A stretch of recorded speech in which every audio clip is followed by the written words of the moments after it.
Resident Evil 1 invented the survival horror genre as we know it, using terrifying and powerful enemies and limited resources to create that now familiar sense of fear. But each subsequent Resident Evil moved toward action. In 2, you had more resources and more powerful weapons. In 3, you could move faster and even dodge attacks. The original idea for Resident Evil 4 was that Leon S. Kennedy would explore a medieval castle and face paranormal creatures. Over time, the developers realized they had gone a bit overboard. Resident Evil is supposed to be a zombie game, and this was something else entirely. But they didn't want to waste all the time and effort dedicated to this prototype, which was quite enjoyable, so eventually they decided to turn it into a different saga. One that wasn't tied to what Resident Evil had accustomed us to. One that could offer that adventure of action and paranormal horror they had accidentally discovered. And thus, Devil May Cry was born. This game was a hit at the time. Just as Resident Evil invented survival horror, Devil May Cry practically invented the hack and slash genre, but that was 25 years ago. Is it still as epic and stylish as we remember? Let's find out. The title screen doesn't seem remarkable until you press New Game and get hit with the first scare, a sudden gunshot. The loud noise of a gun followed by a voice with reverse echo shows from the beginning how this game tries to combine the modern and the ancient, realism and the paranormal, chaos and serenity. The first thing we really see is the story of the legendary Dark Knight, Sparta, a demon who awakened to justice and faced all of hell alone. In the present, a woman on a motorcycle crashes into a business.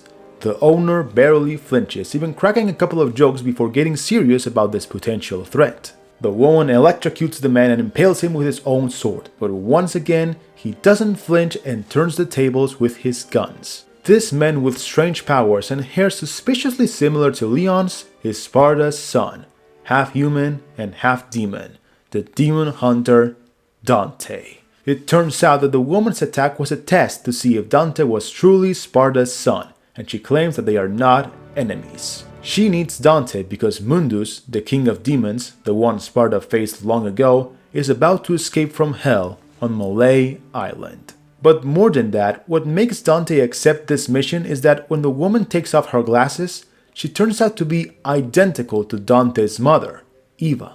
Her and Dante's brother were killed long ago by demons. The only thing left of her is a photo and the amulet hanging from Dante's neck. With the mystery of that resemblance and the desire for revenge, the duo sets off and the game begins. Dante and Trish break into Malay Island. She jumps and disappears for the next 7 missions. If you thought you would be accompanied throughout the adventure, you are mistaken. In fact, one of Devil May Cry's biggest problems is the insistence that the character you control is alone even when it doesn't make any sense. You'll hear me complain about this as far as Devil May Cry 5. Another thing to keep in mind is that this is the only Devil May Cry that doesn't start with action. The first 3 things the game communicates are as follows. First, it gives you a yellow orb that is impossible to overlook. Taking it warns you that every time you die, one is consumed. If you have no yellow orbs, dying will send you back to the beginning of the mission. This game wants you to take it very seriously, and it's already telling you that dying repeatedly is not acceptable. Second, the fixed camera changes to highlight this structure. Climbing on it gives you a blue orb fragment. 4 of them increase your maximum life. So exploring is very important to obtain rewards. Even when there isn't a visible one, if you see a place that looks special, stand there and an orb might appear. Third, when Dante enters the castle and mission 1 officially begins, the hole in the wall closes behind you. Dante has chosen to come here voluntarily, but if he wanted to leave, he couldn't. You are trapped. Now comes a segment that everyone hates for some reason. You have to collect a handful of red orbs, the main currency of this game, to gain access to the next room. People criticize having to slowly collect these orbs instead of fighting from minute 1, ignoring that the game is giving you time to get used to the fixed cameras and Dante's controls. The position of the red orbs and another blue orb fragment are deliberately placed so that you discover that Dante can perform a long jump in certain situations and that he can use walls to perform a second jump. And if you realize that you can climb onto the spear of that gigantic and striking statue, you will find a cache of red orbs that allows you to open the door immediately, which is ideal for speedrunners. In fact, This game is perfect for speedruns, but that's another topic. Now we're playing as if it were our first time. The fighting doesn't start immediately after passing through the door. You have to explore a bit more. Now you discover giant puppets lying around the stage. You're not stupid. You know they're going to get up and attack you at some point. The question is, when? You find the key to another door in one of the puppets' hands. The camera stays on it, waiting for its attack, which doesn't come.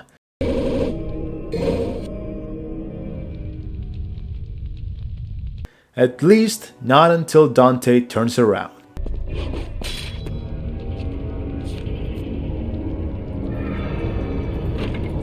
This is the first battle of the saga and it will probably end very quickly even if you don't know how to play. Dante's attacks are quick and powerful. A few sword slashes take care of your enemies. Your pistols are also strong, but they don't push back your enemies, and being in such a small space, it's not very advisable. I'll talk a bit more about combat when we get the first real sword, because for now we have a useless piece of junk that can't do anything special. The key reveals a plane that, now that I think about it, I don't know how they got it into the castle, infested with more puppets. Although we have already started the combat, the game still makes us wait, surrounding us with enemies that don't attack us and we can't attack preventively. Descending leads us to your first real fight. Now that you've warmed up, they throw more than half a dozen puppets at you, but this time in an open area. Clearly, Devil May Cry wants this room to be an organic tutorial, but a tutorial in the sense of throwing the kid into the pool and if he drowns, it's a skill issue. The puppets spin like a helicopter and launch themselves at you, throw their blades and even let out a scream that makes their strings paralyze Dante for a few moments. Once you know how to play, it is the most harmless enemy in the game, but if it's your first time, they can be quite intimidating. Upon returning to the plane, the hanging puppets now fall and try to kill you, but if you made it past the basement, you shouldn't have too many problems with them. That sentence, "you shouldn't have too many problems with them," is the key to these battles, because Devil May Cry has various difficulties, but the first time, they hide them from you, forcing you to play on normal. If you use a healing item in this first mission, die during the first or second, or if you die twice in the third mission, the game recommends switching to Easy Automatic. Many treat Devil May Cry as this game that demands skill that is not for beginners. If you don't know how to fight with style, go play Animal Crossing. A view I have never understood when the first game gives you an easy mode to be able to enjoy it even if these sorts of combat systems are difficult for you. That being said, be aware that it's not just easy. It's called Easy Automatic because at this difficulty level, Dante will perform some combos automatically, taking control away from the player. So even if you do particularly poorly and the game presents you with this difficulty, I recommend trying to play on normal. I find it somewhat insulting when a game takes control away from the player. In Mission 2, the game truly begins. First, because from this mission to the 8th, you'll be wandering around this entire castle, unlocking closed doors and finding hidden paths. Again, this reminds me of Resident Evil, which has similar progression. Second, because this is where you get the first demonic weapon of the game, Alastor, whose introductory cutscene is iconic, for better or worse.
Okay, we need to talk about this now. Devil May Cry is absurd. It has moments where it takes itself seriously, but 90% of the time it seeks pure enjoyment with its characteristic style.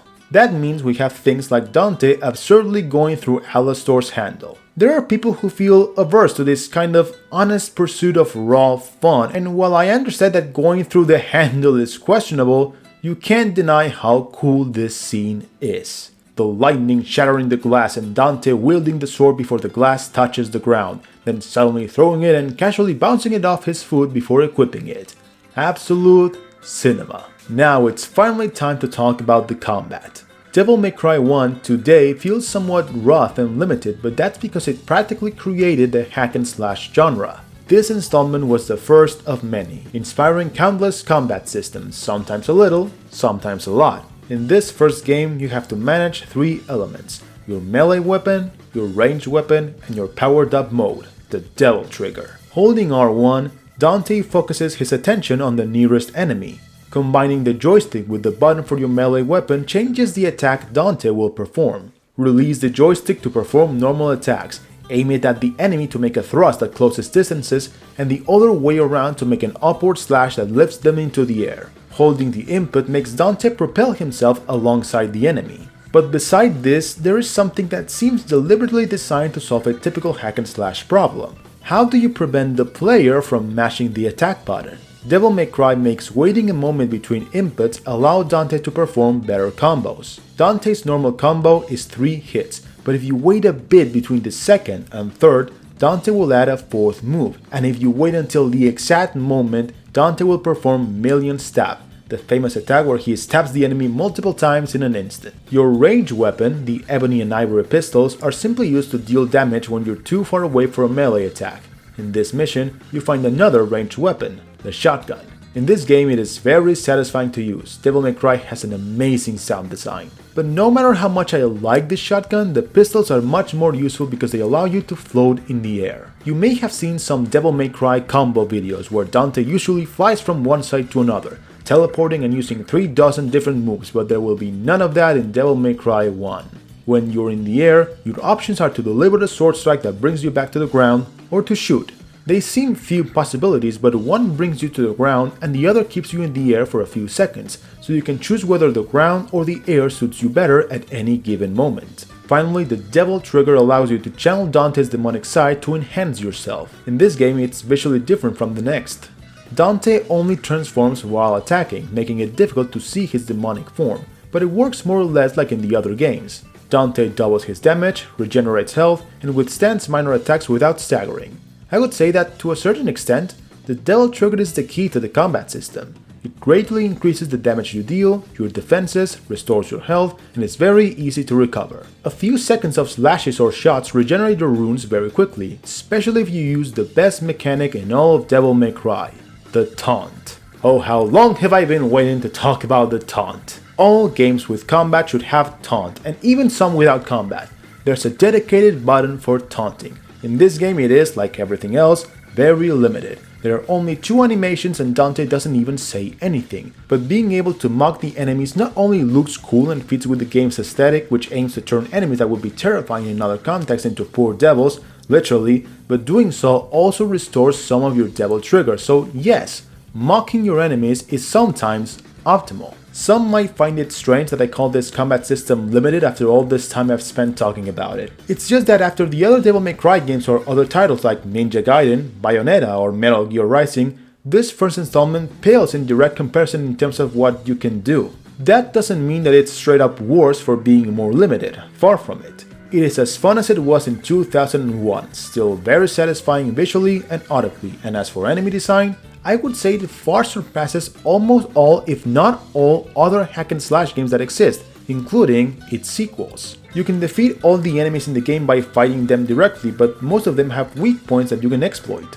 For example, in this mission, the second enemy debuts, the Sin Scissors, ghosts carrying giant scissors. They can be somewhat annoying. Your sword clashes with their scissors and they are not limited by walls, so they can enter them and hit you from there. Can rely on the environment for cover. But jumping to the ceiling and catching them off guard with your sword can kill them in one hit, or even better, waiting for them to attack and countering their strikes leaves them so vulnerable that a single shot takes them down. Each enemy can be seen as a challenge, or a mini puzzle. It helps that this game has a surprisingly deep encyclopedia that expands as the player discovers the strengths and weaknesses of each enemy. No, seriously, read the enemy encyclopedias. I know no one does, but in this case they are very good and can help you understand how to fight against them. And as if that weren't enough, this game not only has very good combat, but also very good exploration. The castle is beautiful, full of details that Dante can interact with. The library is probably the best example of this. Each aisle of books contains information about the castle, lore that Dante can access to understand how this island became this midpoint between the human world and hell. That said, this saga may be like a sibling to Resident Evil, but it is different, and it makes it very clear when in one of these interactions, Dante stops reading because he considers it a waste of time when he could be slaughtering demons. Usually I'd agree, but in this game, exploring can be just as fun, if not more so, than combat, largely due to the great soundtrack that enhances both the beauty of the castle and the fear of the shadows it hides. When talking about Devil May Cry, the same 5 songs always come up. A big mistake, there are very good tracks outside of combat. For example, this one that plays during these early levels.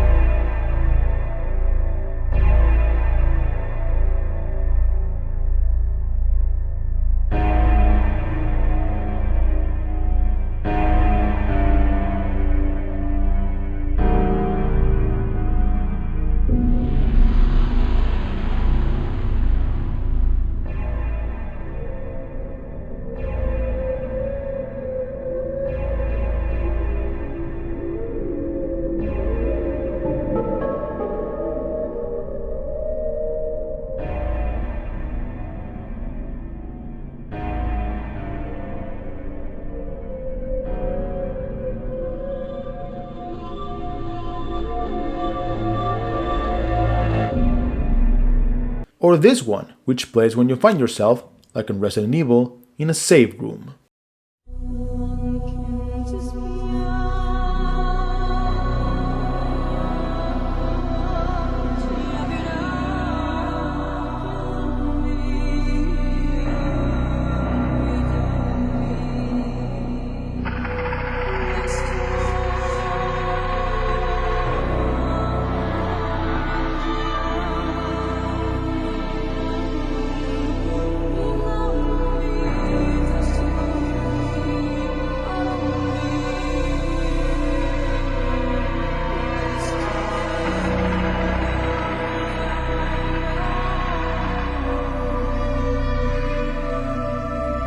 Speaking of save rooms, Dante can use certain statues to exchange red orbs for techniques and items. You can unlock new attacks for Alastor, such as Round Trip, where Dante throws the sword like a boomerang, or the infamous Air Raid, where during Devil Trigger, you can make Dante fly and shoot lightning from his hands. But the most important one is undoubtedly Air Hike, which allows Dante to perform a double jump at any time instead of only when using a wall for support. As for items, you have blue and purple orbs that extend your health bar or your very important Devil Trigger runes, but you also have stars that restore them, make you invincible briefly, or holy waters that damage your enemies. The topic of items is strange to deal with, especially now because each Devil May Cry has been giving them less importance to the point that in 5, there are none. And the thing is, items are quite connected to something very important: style. You can play Devil May Cry on 2 levels. If you're not skilled, you're just trying to survive. If you already know how to play, you know you're going to win.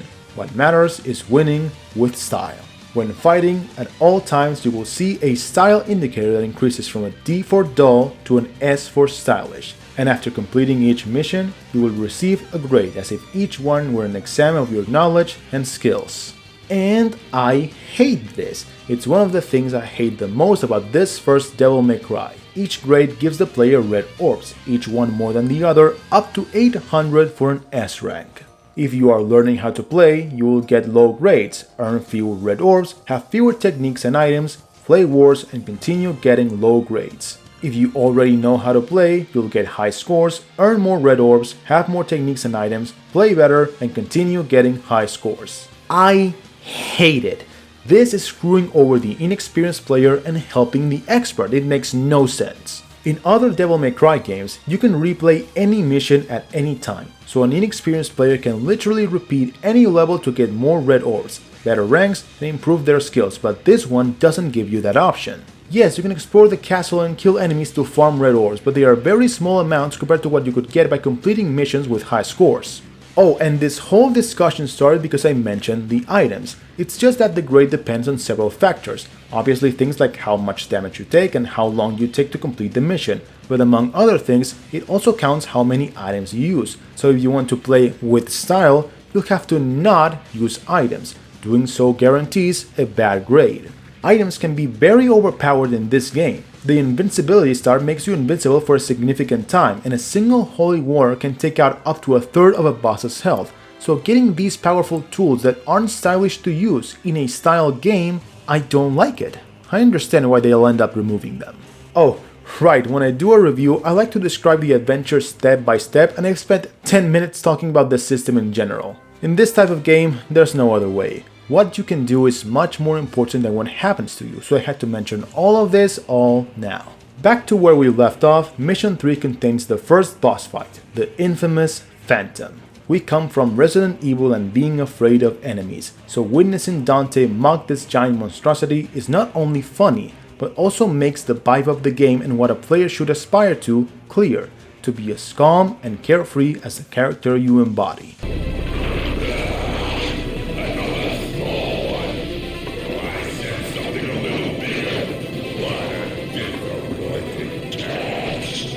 Big surprise. I hope for your sake you got something inside that big body of yours. Many people used to modern hack and slash games with hundreds of options often get stuck in this fight because, ironically, of how simple it is. Phantom only has 3 attacks: shooting meteors, summoning torrents of lava, and jumping on you. The first one can be easily dodged, especially if you use the pillars in the room as cover. To dodge the torrents, just walk. I remember I always got hit because I tried to jump or dodge roll, but no. Just walk and you won't get hit. And the jump shouldn't be a problem because you should be jumping yourself. Phantom's back is its weak point. A few arrow slashes will finish it off. I find it funny how easy this fight is once you get used to it, especially when you realize that everything is in your favor. It doesn't seem like it when you see yourself in a relatively small room next to a giant monster, but you can use the pillars as cover from Phantom's attacks, as I mentioned before, and as support to double jump and hit harder. It's a very well designed first fight for one of the early hack and slash games, no wonder it's so famous. After completing the mission, we could continue, but for some inexplicable reason, if you turn back and return to the arena, you will discover the secret missions, hidden side quests that, upon completion, give you a blue orb fragment. I like secret missions because they usually offer variety and an incentive to explore, but in this first installment, in later games, you find them by noticing strange elements in the levels, but here you have to return to completed rooms at specific moments, and that's why I don't understand how people discovered most of the secret missions. Here, it's fine, it's the room you just left, but for example, Secret Mission 4 requires you to go back to the basement where you fought the puppets in Mission 1. You can only do it after defeating the shadow in Mission 4, but before completing it. Who the hell discovered that there was a secret mission by going to a specific place in such a specific time frame? And besides, some secret missions are a real pain, like the one that forces you to dodge until an enemy accidentally kills their teammate. I still have nightmares about that damn mission. Look, since the reward is a blue orb fragment, which you need 4 of for a whole orb and there are 12 secret missions, that's just 3 health power-ups. You can skip them, they're not necessary for your survival, at least not until you play on the highest difficulty. Speaking of Mission 4, there we discover that we didn't kill Phantom, who comes back to chase us. It seems our only option is to flee, but if you keep your courage, you'll find that you can take him down. He's not as intimidating as he seems. Shortly after, you encounter the so-called elite enemy of this game. Not as powerful as the bosses, but much stronger than the normal enemies. The recently mentioned Shadows. Shadow is my favorite enemy in the game, a kind of panther made of shadows that changes its form to make lethal attacks. Saws, spikes, giant hands that grab you. It resists melee attacks. You should use your ranged weapons until you reveal its true form. An orb. Destroying the orb puts it into a state of self-destruction. The shadows will then try to take you with them, so you have to dodge them until they explode. Every time a shadow appears, it's a moment of "aw shit!"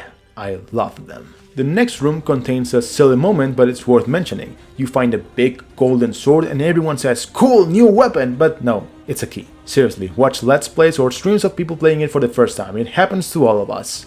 After using the sword, Dante finds that his reflection in the room's mirror acts independently until he passes through it and confronts him in the real world. The reflection transforms into the next boss, Nello Angelo. Nello is not like Phantom, he doesn't try to corner you or attack you from behind. In fact, he leaves and gestures for Dante to follow him so they can fight fair and square. You have no choice but to obey him, which leads you to one of my favorite cutscenes.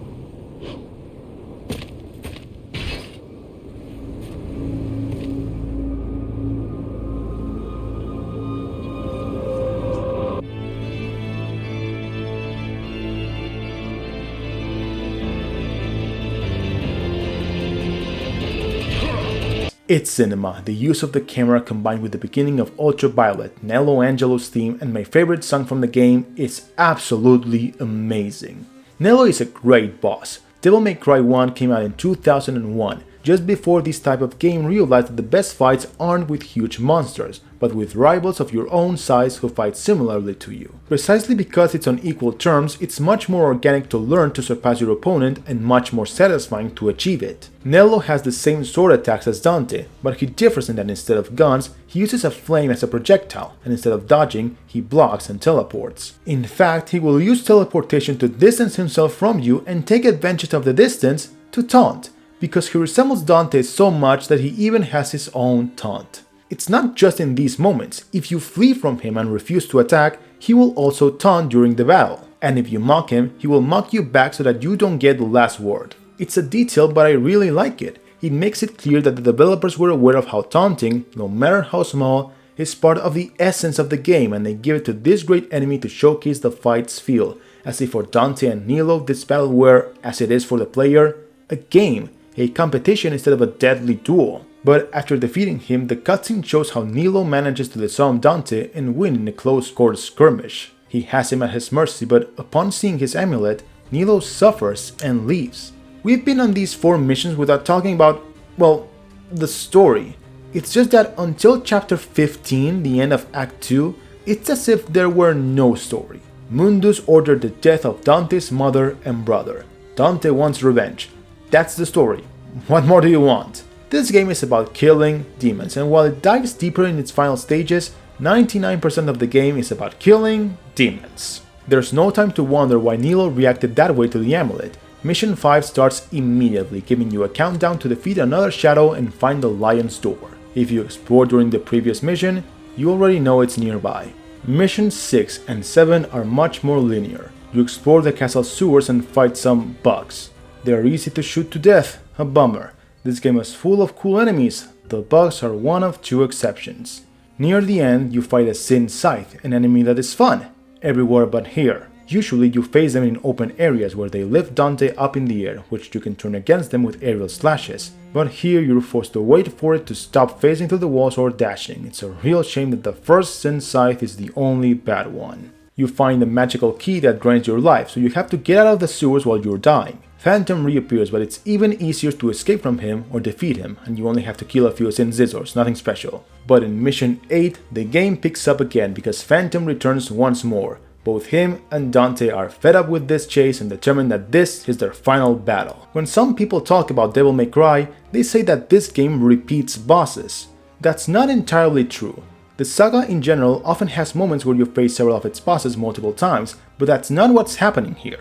You fight each major enemy 3 times, 2 in Phantom's case, but each one is unique. Each phase takes place in a different location that determines the rules of the encounter. In each one, the bosses have new attacks and strategies. They are not repeated encounters. In fact, I would prefer that modern action and hack and slash games did exactly this. Nowadays, it's common for a super cool boss to show up and you kill them immediately. Why can't we encounter them 2 or 3 times, get more scenes, see how they increase the challenge they present to you? Devil May Cry 1 did this, and it seems that the other games took it as something to avoid instead of something to imitate. I've never understood it. You don't have to look further than this fight. This time, there are no pillars to protect or help you, and Phantom has new moves, so it's a much more dangerous confrontation. But by this point, you should have learned to play and powered up Dante, so it should be even easier than the first fight, despite being technically more difficult. Phantom is the proof that you can beat the game. If you can adapt and overcome him, you can do the same with all the enemies.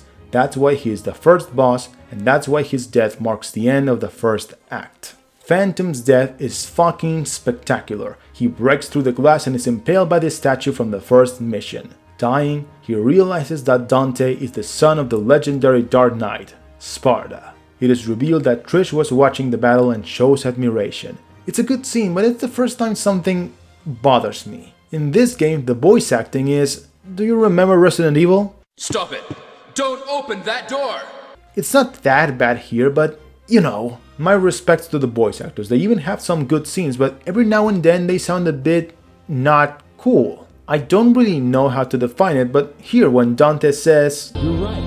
I'm his son, Dante. Sweet dreams. It just doesn't sound right to me. It doesn't have that style that Devil May Cry is looking for. It's too casual. But well, let's leave it at that. There will be much worse and funnier examples in the future. I said that Phantom's death marks the end of the first act, so you get the grenade launcher and the trident, which you can use to leave the castle. Someone might say, but if we came to the castle to stop Mundus, why are we leaving? Well, because in Mission 3 we discovered that we need the Staff of Hermes to continue, and it's on the other side of the fucking island. How Dante knows it's out there is another story. Just like Resident Evil, which I'm going to get tired of mentioning, at the beginning of Act 2, you leave the starting open area, giving way to an exterior area with new enemies and a more linear structure. On one hand, it annoys me a bit because this second act never quite reaches the level of the castle exploration or the good moments of the third act that we'll see later, but it doesn't become bad either. To begin with, the blades are introduced, a new enemy that is also fun to fight, and after a short and dull platforming sequence, you get the second weapon of the game,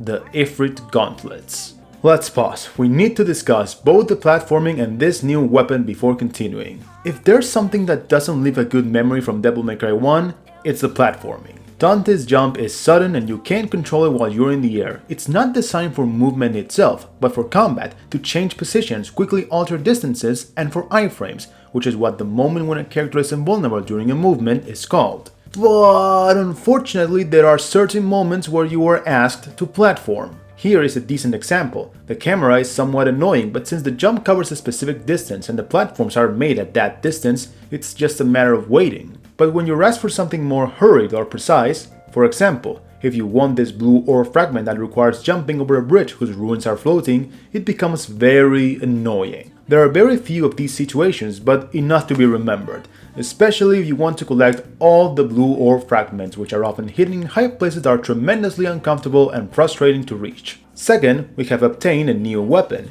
Ifrit, which we could refer to as the Forgotten One. It's not a bad weapon, not at all. It is the strength and power that contrasts with Alastor's speed and technique. Instead of waiting between one attack and another, with Ifrit, you have to hold the attack button to enhance each movement. Holding until the right moment makes the difference between a weak hit and a powerful one. Continuing with the concept of strength, the double trigger attacks, especially Hellfire, are extremely powerful. If you decide not to use Ifrit, you will be wasting half of Dante's moveset, which can be crucial for certain battles. The reason why, despite its usefulness, Ifrit is not often used is threefold. First, you've been using Alastor throughout the entire game so far. Trying to get used to a new set of moves can be uncomfortable. Many end up going back to Alastor and don't use Ifrit until it's absolutely necessary. Second, whether you like it or not, having to hold the button to charge the attack is more complicated. It's hard to gauge when you're surrounded by enemies or facing a boss. Either you fall short and hit poorly, or you overshoot and get hit.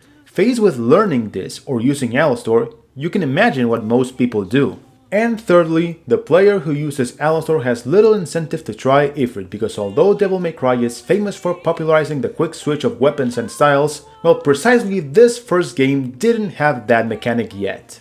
Yes, you can switch between Alastor and Ifrit by pressing the right joystick, but it's not immediate. Switching between weapons, whether melee or ranged, requires entering the menu and clicking several items, which is inconvenient to do in the middle of a battle. And this is technically not a reason, but the fact that as soon as I get the punching weapon you throw me into a boss fight that uses projectiles seems in poor taste. That said, it has the perfect entrance. Are you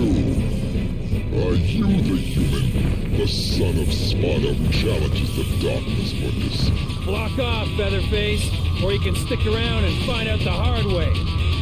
I love this moment. It's perfect for showcasing the essence of Devil May Cry. This big guy shows up accompanied by a storm, speaks seriously, and when the camera shifts to Dante for his response, the music changes. You see him move like warming up for the fight, mocking the enemy both with his movements and his words, although you can see the subtext that he is giving his rival permission to retreat. Excellent.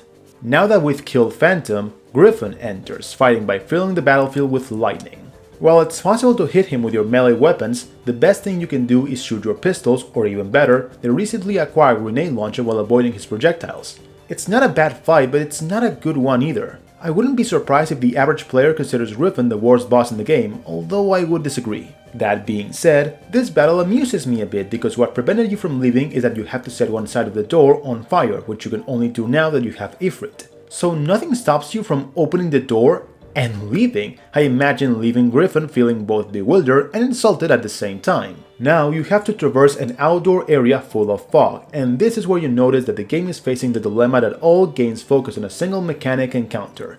Devil May Cry is a hack and slash, focused on combat, but the game can be all combat constantly, so what do? During the first act, the game gave you exploration, which offered beauty and suspense at the same time, but now the progression is linear and in a less interesting setting, so what? Well, they come up with some things like in Mission 10 where you have to follow a guiding light that will get absorbed by enemies. You have to defeat them quickly to release it before it vanishes. It's a simple gimmick, but I highlight it because it's clear that since they couldn't do anything other than combat, they tried to add variety to the combat. A good idea, but this is too simple. At the end of the road, I have no evidence but no doubts either you encounter a new enemy, the Cyclops, and I think it's the last enemy they created for the game. They are the only ones not introduced with a cutscene. It's a pain to fight against them when most enemies are usually cool and they appear the least. On normal difficulty, you only have to fight them here.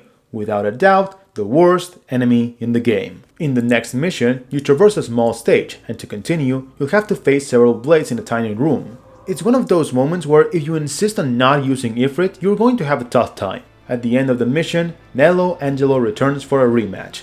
Unfortunately, it's the worst fight of the three.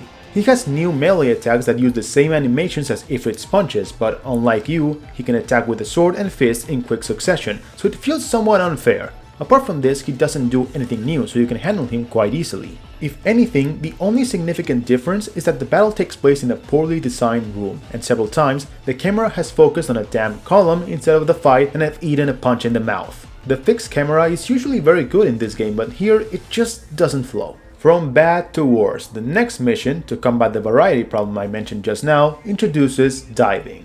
When Dante jumps into the water, the game switches to first-person exploration, and the combat is reduced to mashing a button to shoot a harpoon gun. It's boring, uncomfortable, and there are so few water sections that I wonder why they even bothered. That being said, the setting seems amazing to me, a ghost ship. I wish it could be properly explored because it's just a bit of swimming and you're already on the deck. You encounter another Sin site. Remember when one appeared in the sewer? Here it's so much better. This is indeed a good location for a fight like this, but not for the one that comes immediately after, damn it! We only got a single good thing in the middle of this mess. The second battle against Griffin is pure suffering. It flies above the ship constantly throwing bullshit at you. In particular, it creates a bird made of electricity that tries to grab you and lift you into the air. I would enjoy how cool and original this attack is if I could fucking see anything. 95% of the fight ends up being blind shooting because Griffin rarely faces the fixed camera. The remaining 5% is trying to hit him with your melee weapons when he deigns to land for a moment. The good thing is that the developers knew that landing a hit in this fight is difficult, so Griffin has low health, allowing you to take him down very quickly if you catch him when he lands. But even so, I find it a poorly designed fight. The other two battles against Griffin, the previous one and the one yet to come, are so much better. The reward for winning is finally the Staff of Hermes, so now it's time to return to the castle. But just then the ship sinks. It might seem tense, but Dante has infinite oxygen, so, well, it isn't. In fact, this mission is the shortest in the game. All you have to do is kill a couple of blades and leave the ship, which can be easily done in less than 50 seconds. Hey! Free red orbs, so I won't complain. Although, here is my favorite secret mission in the entire saga. If after escaping the ship you go back in and examine the captain's corpse, you are transported to an infinite sea with towering tombs and you have to kill all the blades to complete the mission. Ever since we took down Phantom, there haven't been any moments of terror, but suddenly finding yourself in the middle of a gloomy, empty ocean that serves as a metaphysical cemetery is 10 out of 10. I hope the next Devil May Cry games bring back this paranormal horror presence. Now, in the next mission, it's time to overcome some spike traps, typical and simple. There are a couple more scenarios, but apart from the cliff at sunset, there's nothing worth mentioning. When you return to the outside of the Colosseum, where you first face Griffin, everything is dark due to a storm, giving you the hint, let's say, that the final battle is about to begin. If you look from a distance, the game seems very well organized. 2 fights against Phantom in Act 1, 3 against Griffin in Act 2, 3 against Nightmare in Act 3, plus 1 against Nello Angelo in each act. But right here, I feel that the second and third battles against Griffin are too close together. Technically, you do quite a few things in between. You escape from the sunken ship, traverse various scenarios, overcome some traps, and explore the corridors of the Colosseum, but all of this happens quickly. It feels too smushed together. As for those Colosseum corridors, you only need to complete one to get the key to the main door, but if you explore the second one, you'll find the Nightmare Beta, the game's least used weapon that everyone tends to forget. It is the only ranged weapon that is demonic instead of a real one, using your Devil Trigger as ammunition to charge and shoot plasma that bounces off walls.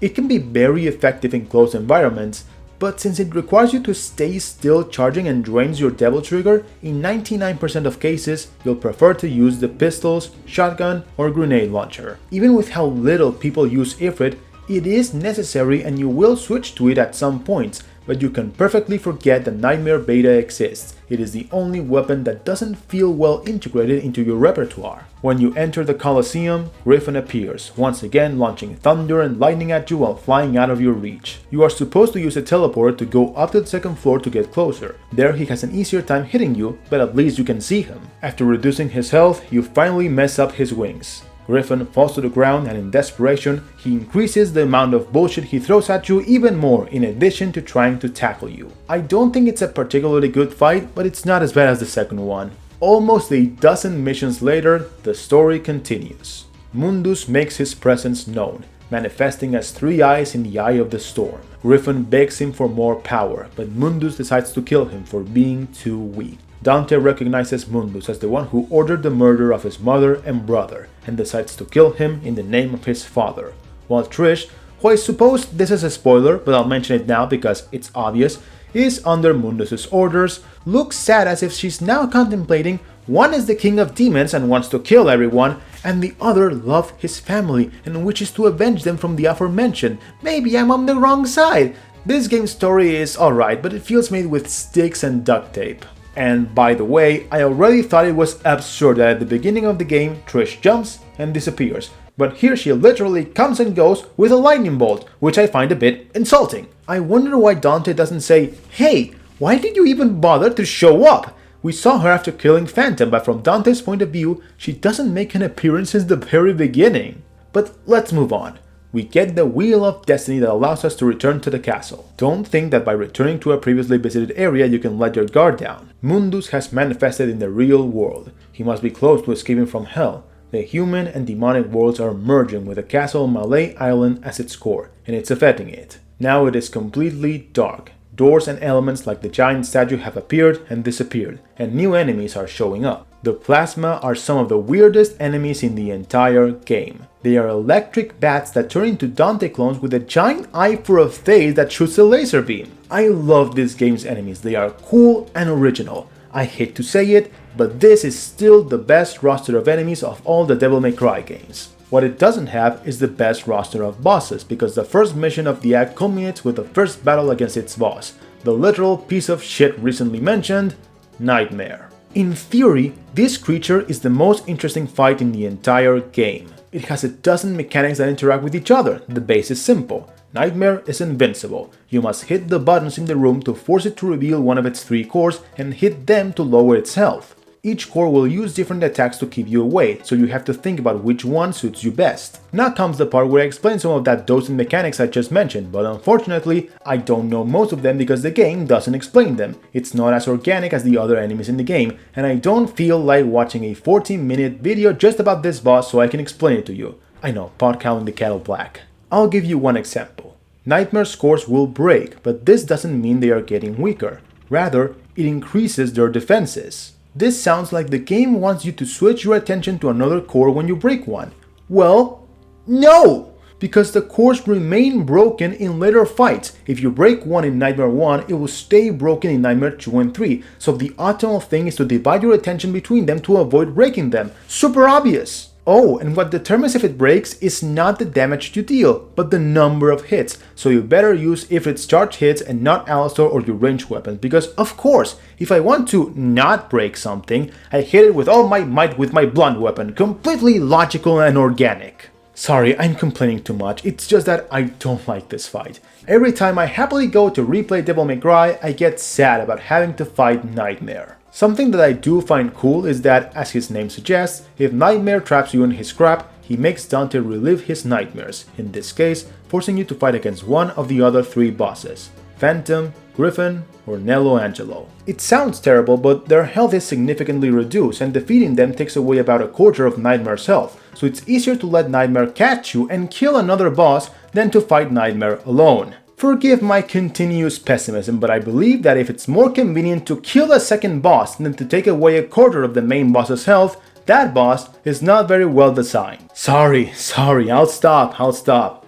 Actually, scratch that. I'm not stopping. I'm going to complain about something else. The main reason why exploring the castle during Act 1 was so cool, it was because it was a setting where you had to go around and visit several rooms multiple times, closed doors, horizontal and vertical areas, shortcuts, one-way routes. The Nightmare Castle is a good setting, but it doesn't reach that initial quality, and there's no better example than after defeating Nightmare and finally using the Staff of Hermes, 2 portals appear. Teleporting arbitrarily will never be as fun as traversing and learning a properly designed setting.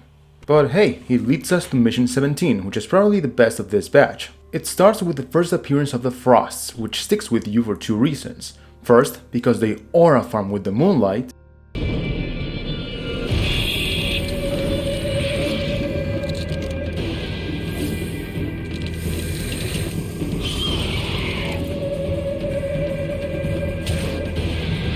and second, because they are sons of bitches who attack you instantly as soon as the cutscene ends. I love the Frosts, by the way. Both them and the Plasma resist Alastor's hits, so you should use Ifrit. They are cool, fast, and strong. They attack both melee and at a distance. When they cover themselves in ice, you must hit it until it breaks or they will heal. A great enemy. The Shadows and Marionettes are my favorite demons, but the Frosts are a close third. Then it's time to return fireballs to a T-Rex skeleton. If you think I dropped that phrase too suddenly, it's because the game presents this challenge just as quickly. You open a door and bam! There it is. After breaking it, you use Moonlight to reveal 2 platforms and reach a Mercury ball that you can use to open the path to the third and final battle against Nello Angelo. This time he won't hold back.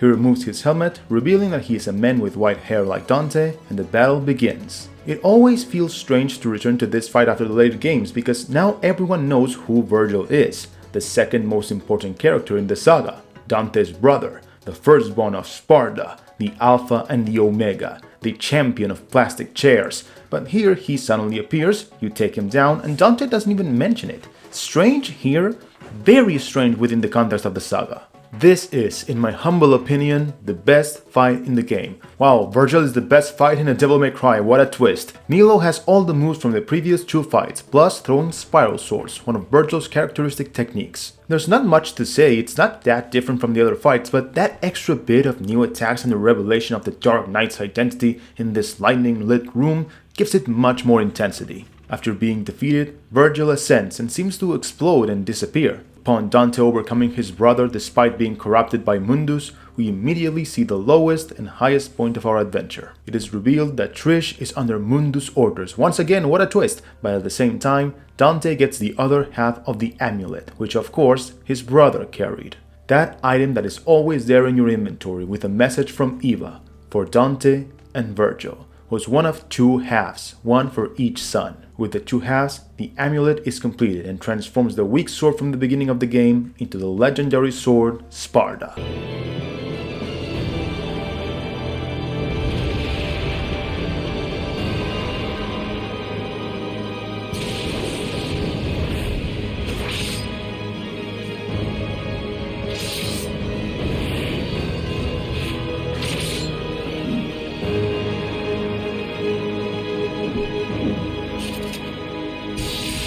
It's cinema. But it's not gaming. When you start the next mission and begin trying out this super cool new weapon, you'll say, "Hey, where's my devil trigger?" Unlike Alastor and Ifrit, Sparta does not have a devil trigger. And despite its form and introduction where you see it switch between sword, spear and scythe, it has exactly the same moveset as Alastor. Well, not exactly, because you can use Stinger and Round Trip but not the double jump, so it's worse than Alastor. The only thing that makes Sparta useful is that it deals the same damage as Alastor in Devil Trigger. On higher difficulties it might be worth it, but most of the time you'll prefer Alastor and its greater variety of moves.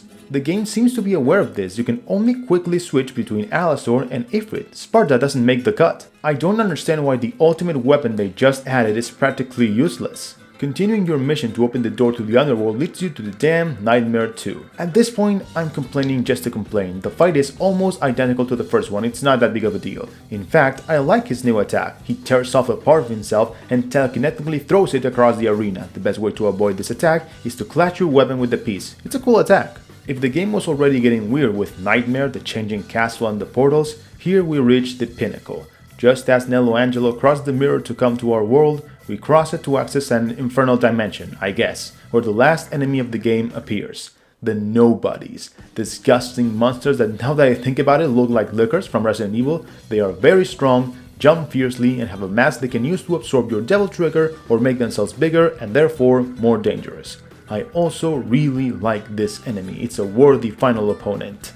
In this dimension, you finally get the Philosopher's Stone, which you use as a key to enter the underworld. I know it might be asking too much, but with how imaginative and original this game is in so many aspects, it annoys me a bit that they didn't put more effort into the underworld. It's lava, bones and flesh, so typical. Even the alternate dimension with just traverse was a bit cooler.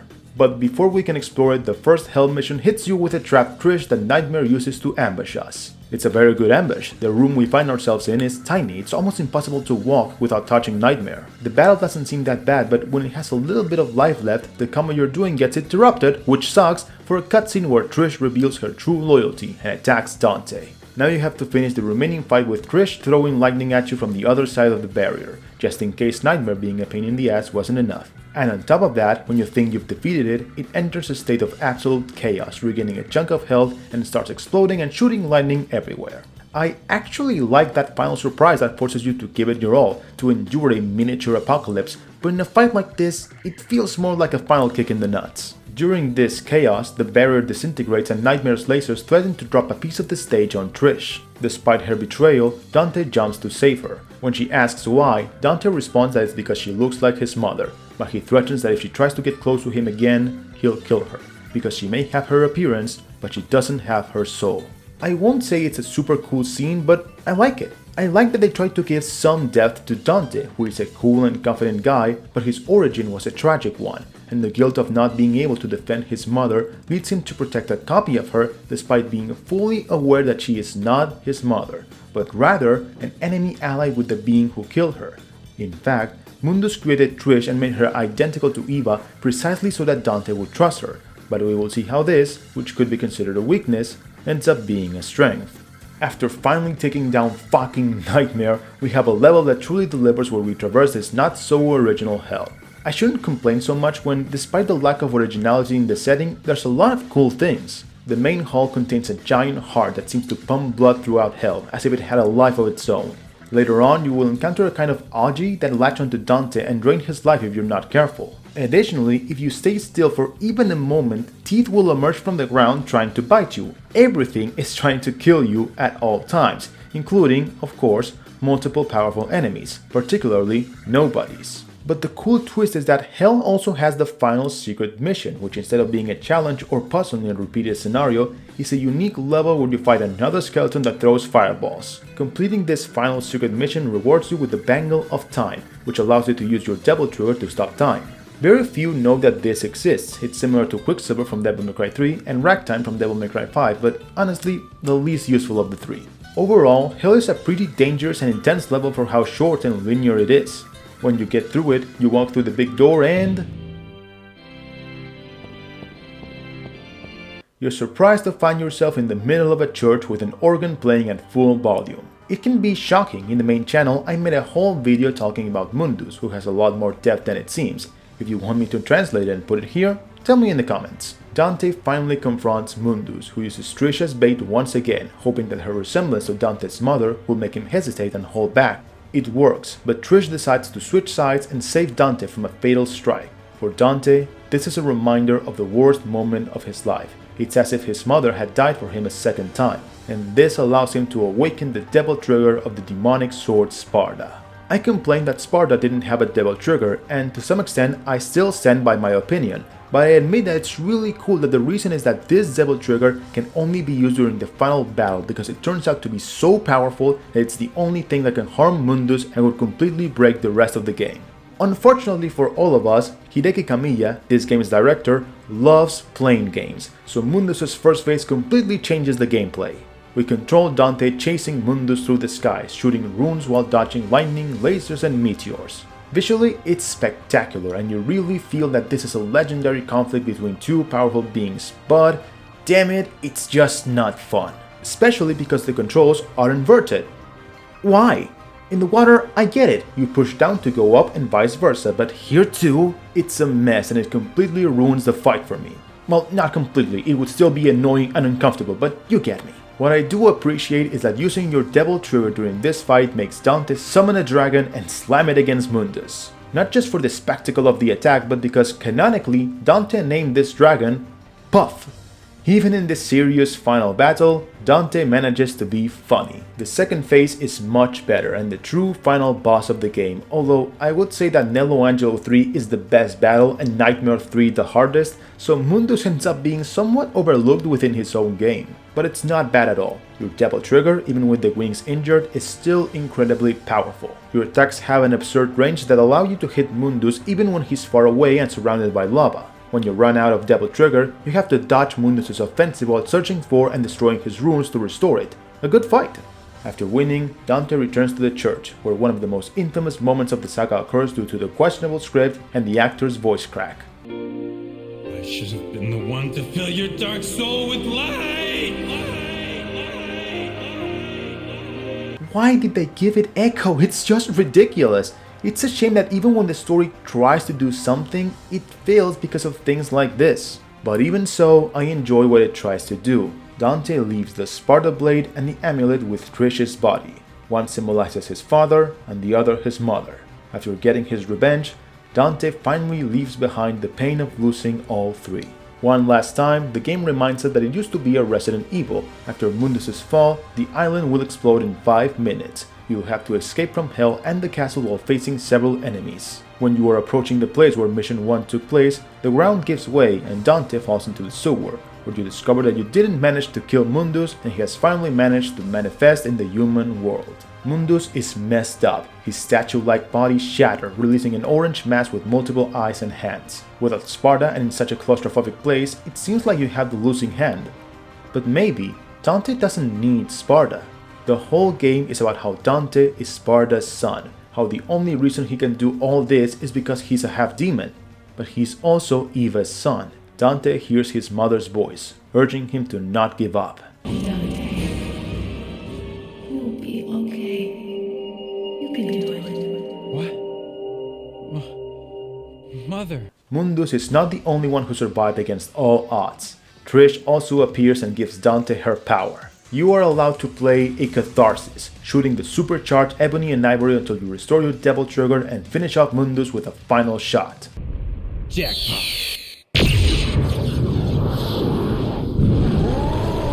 I find it absolutely brilliant that it is proposed that what makes Dante special is the demonic legacy of his mother, but the reason he wins in the end is because of the human legacy of his mother. Without it, he wouldn't have saved Trish and would have failed right at the end. I have mocked the story a lot, and I maintain that in this first installment it is quite silly, but there is enough value in it to expand it in later installments. In fact, the story is one of Devil May Cry 3 and 5's greatest strengths, but we will get to that.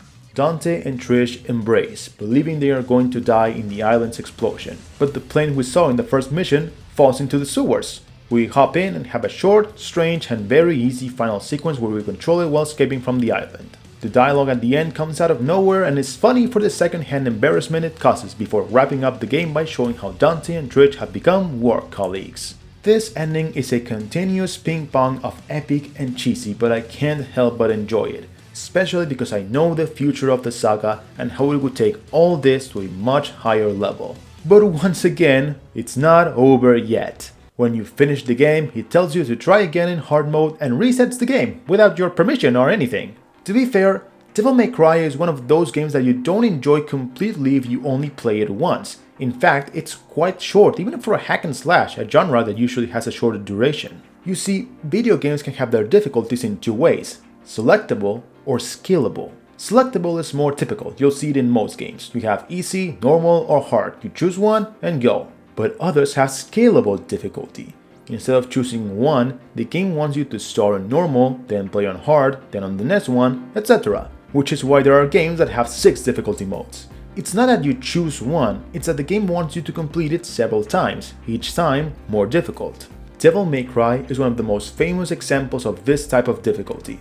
When the game resets in hard mode, you'll notice that you keep your life, devil trigger, skills, and weapons that you finish with in normal mode. This is very necessary as the entire game has changed. You deal the same damage to normal enemies, but while you are not in Devil Trigger, you deal a third of the damage to bosses and you receive double damage. But the most important thing is that almost all of the enemies have been completely changed. For example, remember the Frosts?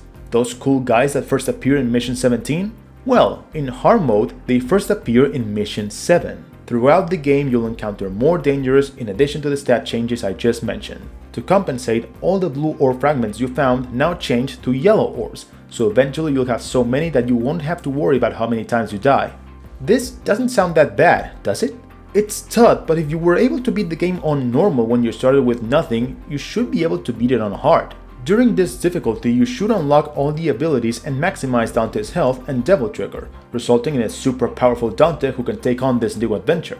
And yes, some bosses are much tougher, but it can be done. And when you complete the game on hard, you unlock the true ultimate difficulty of Devil May Cry. Dante must die. Some Devil May Cry fans say you haven't really completed the game until you've finished it on Dante must die. I wouldn't go that far. If you played it once and enjoyed it, you're a Devil May Cry fan, welcome to the group. But Dante Must Die is a completely different experience. Not only does everything I mentioned before remain, but now the bosses deal not double the damage, but 5 times the damage.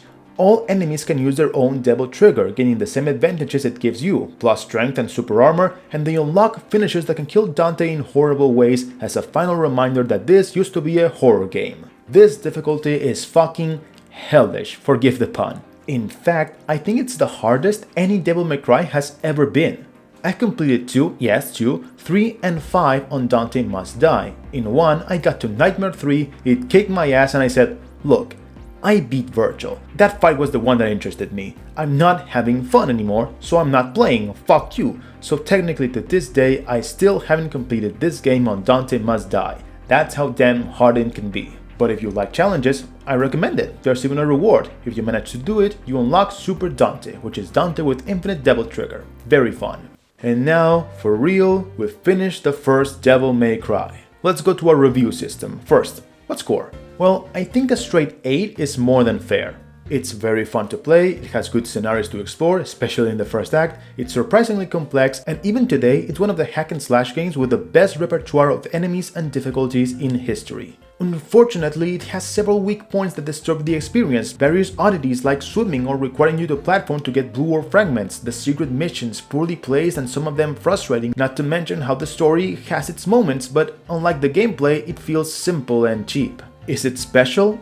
I would say only if you are really interested in hack and slash games or the history of video games. It's the beginning of the genre and much of what was done here inspired a lot of works. But I would say that Devil May Cry truly became special in its third installment, so we'll leave it at an almost. Should you buy it? That's a resounding yes. On most platforms you have the HD collection of Devil May Cry 1, 2 and 3, which contains 2 great games and a disaster for a very low price. If you're even a little interested in the hack and slash genre, it's a bargain to get 1 and 3. If you don't like 1 because it feels outdated in many aspects, you can go for 3, which is a prequel, feels much more modern, and when you finish it, the franchise will have you hooked and now you'll enjoy 1. So buying them together is pretty damn great.